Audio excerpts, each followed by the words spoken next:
Mr. President, my delegation takes the floor to exercise its right of reply to refute Pakistan's juvenile propaganda to malign India through fabricated lies full of deceit and deception. We condemn the unwarranted comments made by Pakistan on the judgment of the Supreme Court of India. The judgment is about the rule of law, equal respect for all faiths, concepts that are alien to Pakistan and its ethos.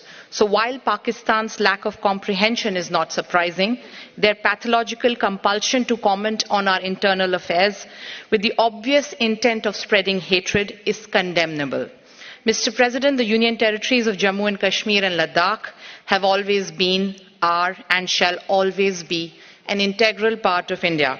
And this includes the territory that is currently under the illegal and forcible occupation of Pakistan. UNESCO's membership is well aware of its constitution, which states that, with a view to preserving the independence, integrity and fruitful diversity of the cultures and educational systems of the member states of the organization is prohibited from intervening in matters which are essentially within their domestic jurisdiction.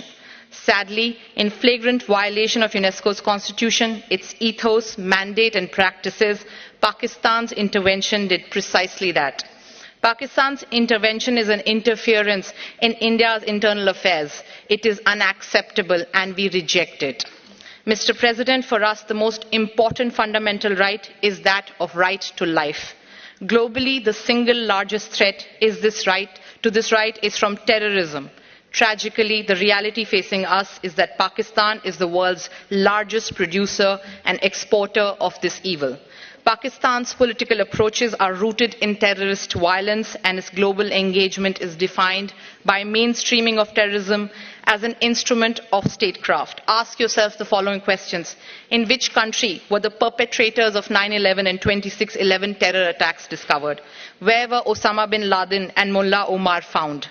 Which country is home to 130 UN designated terrorists and 25 terrorist entities listed by the UN as of today? Which is the country where organizations such as Hizbul Mujahideen, Jamaat-ul Dawa, Lashkar-e-Taiba and many other banned terrorist outfits openly conduct their activities, collect funds from the streets and run their offices with active support of the state machinery? Which country is the leader in aiding, abetting and financing of terrorist activities? The army of which country massacred millions of its own citizens just because they spoke a different language? The answer to these questions is Pakistan. We, the UNESCO and the global community certainly do not need Pakistan, this hub of global terrorism, to be waxing eloquent on internal affairs of my country. Indeed, the entire peace-loving membership of UNESCO would serve humanity well by coming together to impress upon Pakistan to be a normal country and to eschew preaching, practicing and propagating terrorism. Thank you.